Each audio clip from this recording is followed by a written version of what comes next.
At dahil nga guys mainit na ang panahon ngayon ay gumawa ako ngayon ng banana dates milkshake. Ang ating ingredients ngayon, banana, dates at may condensed at cube ice lang ang ating gagamitin dito.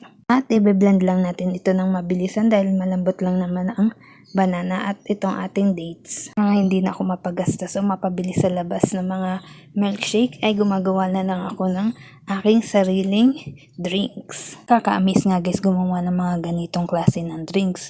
May banana shake, watermelon shake, mango graham shake, at marami pang iba. Sobrang dami ng mga prutas pwede natin itong gawing shake. Ano mismo ang gagawa ng mga ganitong klase ng shake dahil mapapamura ka pa. Diba dapat wise tayo guys sa mga ating mga ginagawa o mga niluluto para naman makatipid tayo tayo na lang ang gagawa ng ating mga kakainin. At isa pa, ang mga prutas nga ay napakaganda sa ating katawan. Bibigay ng lakas, nagpapaganda ng kutis, o nagpapakinis ng balat. Ito talaga yung the best para healthy yung ating katawan.